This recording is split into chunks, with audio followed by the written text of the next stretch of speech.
E aí, pessoal, tudo bem? Seja muito bem-vindo a essa segunda aula do módulo de contabilidade avançada, onde a gente vai prosseguir com o estudo da DFC, da demonstração dos fluxos de caixa, que é a demonstração aí mais temida pelos alunos, né, pelos alunos. E a gente está vendo aqui, né, caminhando, que não é lá esse bicho de sete cabeças que o pessoal propaga por aí, né? Evidentemente que você tem ali, né, alguns pontos chaves que a gente já viu na primeira aula deste módulo. Então, aqueles pontos chaves, né? Saber que a DFC apenas trabalha com fluxos de caixa, ou seja, entradas e saídas de caixa, né? Fatos que provocam, então, fluxo de caixa, que a gente tem que dividir isso aqui em três atividades, esse é um ponto importante.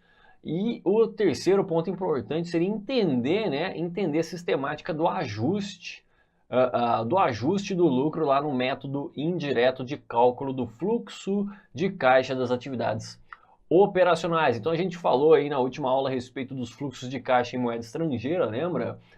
Ou seja, aquela variação no saldo da conta caixa, que na verdade não é um fluxo de caixa, né? Não é um fluxo de caixa, foi apenas uma variação, né, monetária proveniente de aplicação de taxa de câmbio. Então lembra lá que nosso exemplo, a gente partia de um caixa inicial de 100 mil reais, sendo 70 mil reais mais 10 mil dólares, a taxa de 3 reais.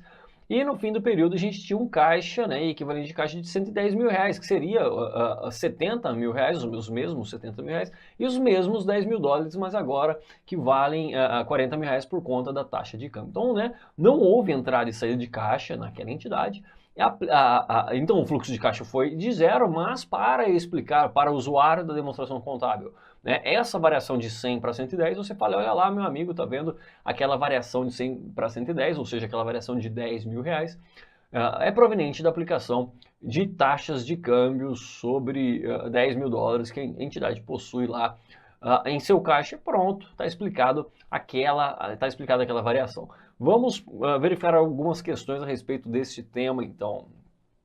Então vamos lá, o efeito, alternativa, a questão 22 diz que o efeito das mudanças nas taxas de câmbio sobre caixa equivalente de caixa, mantidos em moeda estrangeira, foi o exemplo que a gente deu lá no fim da aula, né, passada. Deve ser classificado na DFC como fluxo de caixa das atividades operacionais. Não, ele não é um fluxo de caixa, né? Ele é apenas divulgado para que a entidade explique, né, eventual diferença, né, nesse caixa entre o início e o fim do período, né, conforme a gente verificou.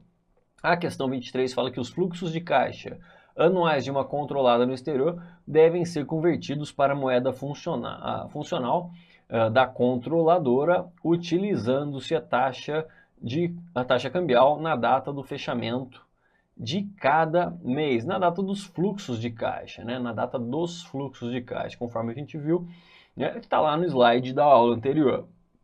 Poderia ter replicado aquele slide nessa aula, não coloquei, né? Mas a gente viu que é na data dos fluxos de caixa. Então isso aqui está incorreto.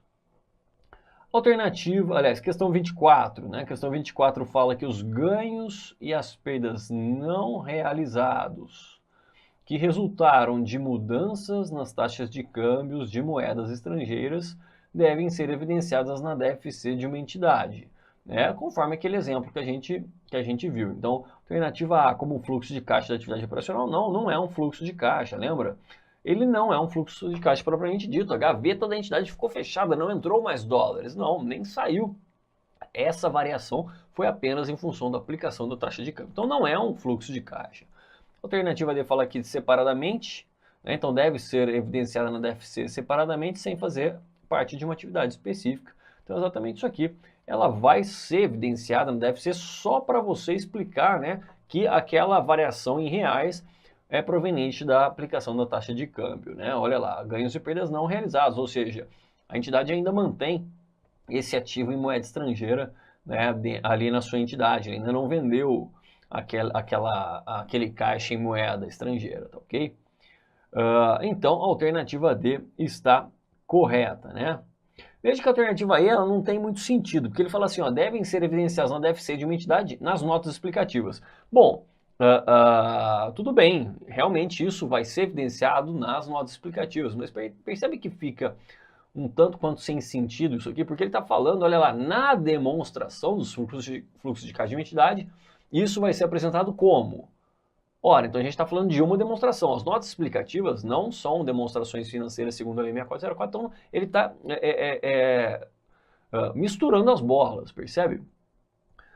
Por que eu falei segundo a Lei 6404? Porque segundo o CPC 26, a gente vai estudar o CPC 26, segundo o CPC 26, as notas explicativas fazem parte do conjunto completo de demonstrações contábeis, né?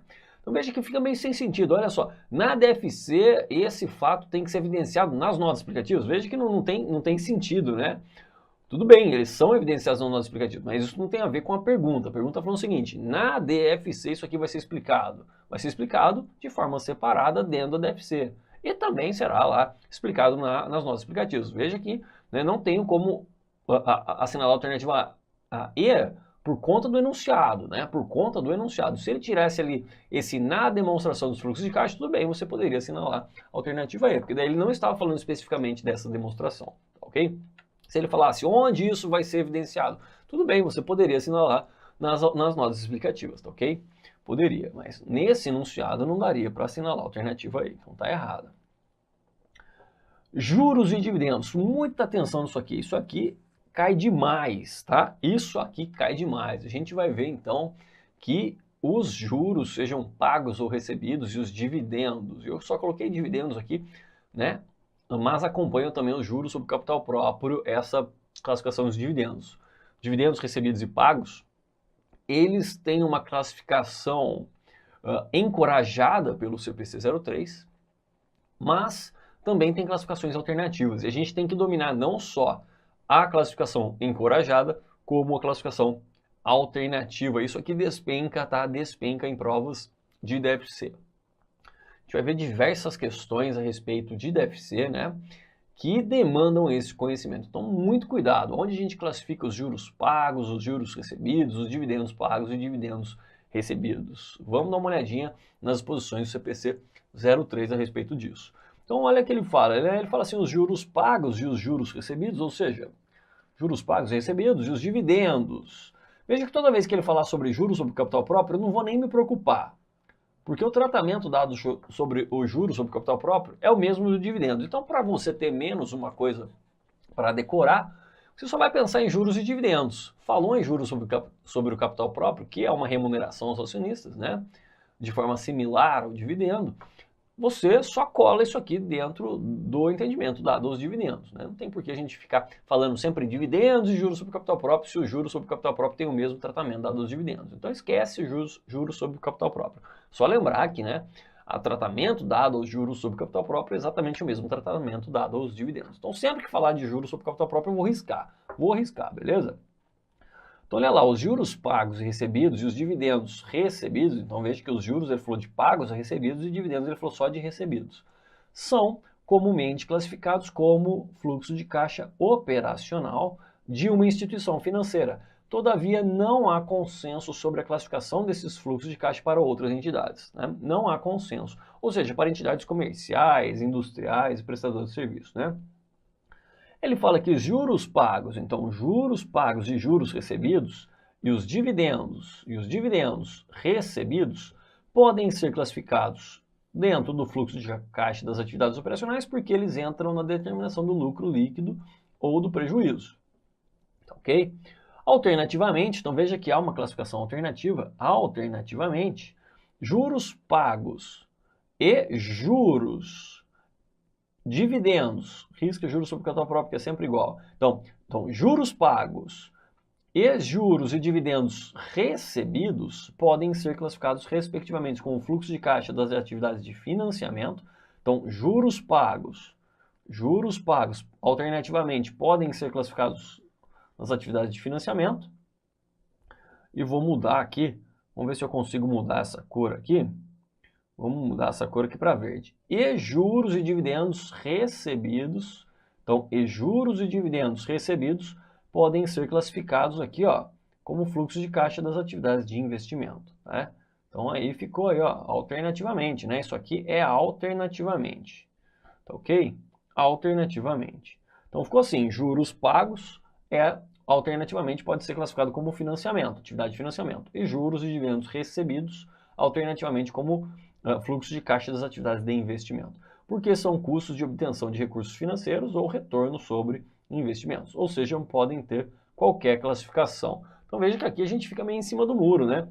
Ele falou que juros pagos e recebidos podem ser operacional, né, fluxo de caixa de atividade operacional, dividendos recebidos pode ser operacional, mas também podem ser investimento, então a gente fica meio em cima do muro, né? Então olha lá. Olá, meus amigos, minhas amigas, e aí, gostou, curtiu o professor Igor Sintra?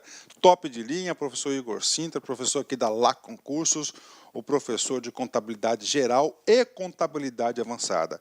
Quero fazer um convite muito especial. Primeiro, para você concluir a gravação dessa aula, você terminar essa videoaula, porque você assistiu apenas um pequeno pedaço da totalidade da aula. Eu quero dizer para vocês o seguinte, que nós aqui da Lá Concurso, nós temos um super projeto de Cefaz Brasil, é isso mesmo. Todos os concursos de Secretaria de Estado de Fazenda, nós aqui da Lá Concurso, nós estamos preparados para te atender.